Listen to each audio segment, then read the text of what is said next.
বিসমিল্লাহির রহমানির রহিম। ভাই, এবারকার একটা বিষয় আমার কিন্তু কঠিন দারুণ লেগেছে। একটি অসাধারণ কাজ হয়েছে। আল্লাহ যা করে ভালোর জন্যই কিন্তু করে। বিষয়টি জানতে আপনারা সবাই ভিডিওটি শেষ পর্যন্ত আমার সঙ্গে থাকুন। এই দেখুন মোটর সাইকেল, দেখতে পারতেছেন মোটর সাইকেল। এবারের ঈদে একটি দারুণ ঘটনা ঘটেছে। পাম্পে তেল নেই, মোটর সাইকেল অচল, মোটর সাইকেল চলতেছে না।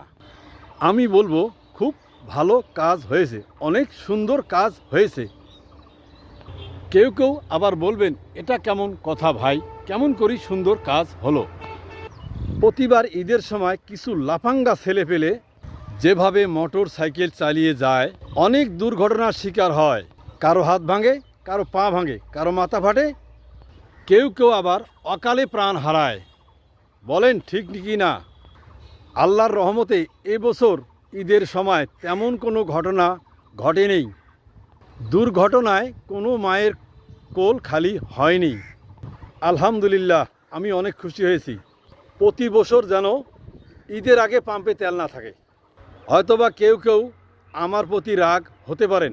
আসলে বিষয়টা কেমন, ঠিক না বেঠিক, চিন্তা ভাবনা করেই মন্তব্য করবেন। আপনাদের সকলকে অসংখ্য অসংখ্য ধন্যবাদ। আসসালামু আলাইকুম।